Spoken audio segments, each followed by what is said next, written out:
So we want to welcome you to our rally, our unity rally, for a united black front, to unite all factions of our people, to unite every one of the 20 million so-called Negroes into one group. And you'll notice, whenever the white man thinks that we're going to call a rally to knock our own kind, you see him jammed out here. He wants to hear us say something against King or against Bunch or against Farmer, against someone of our own kind. He jams out here. But when you call a rally for black people to unite, let's get together, you don't see too many white folks then. They don't like black people to get together in unity and harmony.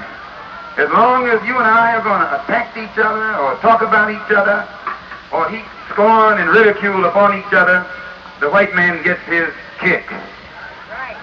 But when he knows that we're going to come together in unity and harmony, he won't get his kick, he will get kicked.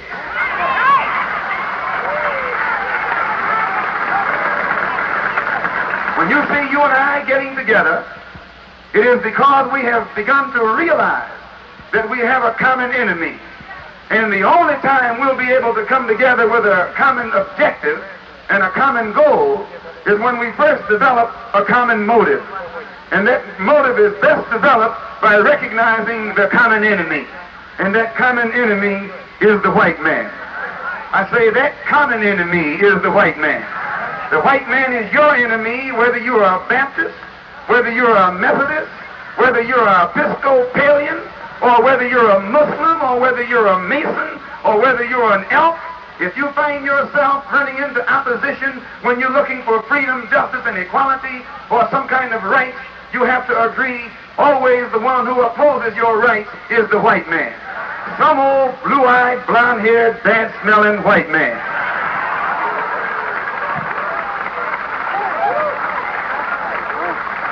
When he puts his club upside your head, he doesn't care whether you're a Baptist, a Methodist, but he does want to know whether or not you're a Muslim. Because he knows if you're a Baptist or a Methodist, you're going to turn the other cheek. You're going to try and love your enemy. You're going to pray for them that despitefully use you. So he's not worried about you. But he knows if you're a Muslim, you're not going to turn the other cheek. If you pray for him, you pray that God kills him, or God helps you to kill him. That's the only kind of prayer you pray. It's time for you and me to unite, to get together and get this big white ache off our back. You got a bad habit. You're hooked and don't know it. You got what's known as white disease. You think you can't get along without the white man. You think you can't get some clothes without the white man. You think you can't get a house without the white man. You think you can't even get a job without the white man. You're worse than a man who thinks he can't get along without heroin. You're worse than the man who thinks he can't get along without morphine. You're worse than the junkie. You're in worse shape than the junkie because the junkie only has a little monkey on his back and you're running around with a big white ape named Uncle Sam on your back. America is faced with her worst domestic crisis since the Civil War or since the Revolutionary War. For America now faces a race war. A race war is worse than a revolutionary war. A race war is worse than a civil war. A race war is a war in which no holes are barred. A race war is a war in which children are destroyed, in which children are mutilated, in which children face the same destructive wrath that grown-ups face. A race war is the worst war that you can conceive. And this war, race war that is coming upon the head of the white man is something that he is bringing down upon himself. The entire country is on the verge of erupting into racial violence and bloodshed. Simply because 20 million ex-slaves are demanding freedom, justice, and equality here in America from their former slave master. 20 million so-called Negroes, second-class citizens, seeking human dignity, seeking human rights, seeking the right to live in dignity as a human being.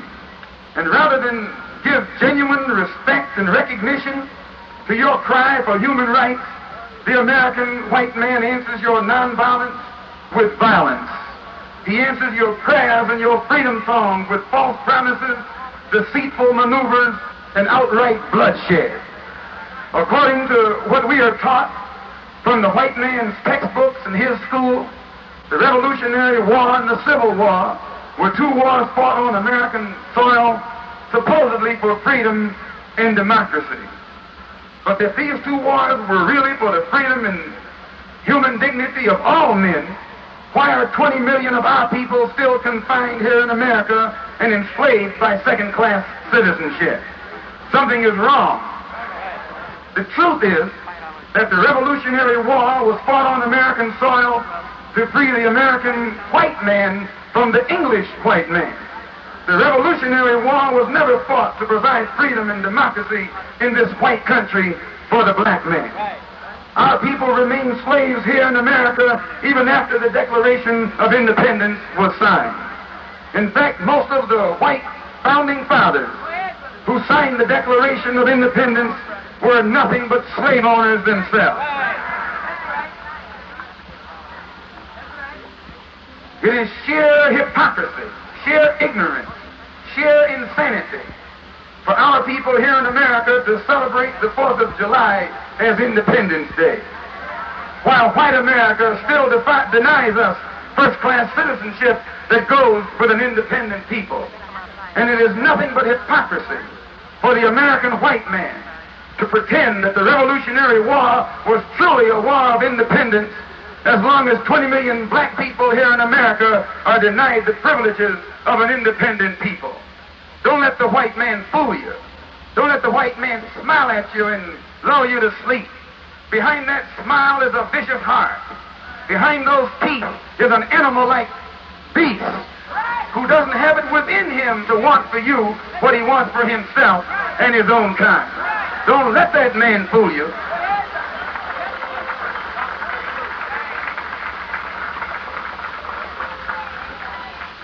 When you look at that man, you're supposed to see him for exactly what he is. And if you want to know what he is, examine his deeds. Forget his words. He got a whole lot of pretty sounding words. Watch his deeds. His deeds are like the deeds of a snake, the deeds of a serpent, the deeds of a dragon, the deeds of a reptile, the deeds of a beast. Why, nothing but a race of beasts would take dogs and stick them on little black babies.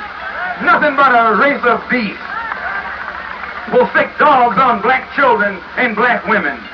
Nothing but a race of beasts. And it is these deeds today that's causing the wrath of God to come down upon the head of the white man. And when you see him as he is and see how much hell he's catching, you're out of his mind to want to be with him. You're out of your mind to want to integrate with him. And you're really out of your mind if you take time to forgive him and ask God to have mercy on him. No, ask God to judge him. Ask God to do unto him as he has done unto you.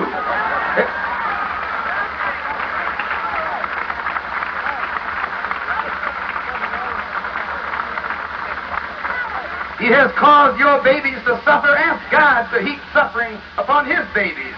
He has caused your women to suffer. Ask God to heap suffering on his women. He has caused all of our people to suffer. You can't deny that. You may not like my saying it, but you can't deny it. Why, you got scars and knots on your head from the top of your head to the bottom of your feet. And every one of those scars is evidence against the American white man and his inhumanity to man. The Civil War was also fought on this continent, not to free the black slaves, as is commonly taught in the white man's school, but the Civil War was actually fought to preserve the Union, preserve this country, keep it intact for white people. It wasn't fought to set you free. It wasn't fought to give you some kind of emancipation. It wasn't fought to make you a citizen. It wasn't fought to give you civil rights. It wasn't fought because they respected you and loved you as a human being. It was fought out of greed. It was fought out of selfishness. It was fought to keep this country intact for their own white selves. In essence, this only means that the American white man fought the Revolutionary War to get this country for himself. And he then fought the Civil War to keep this country intact for himself.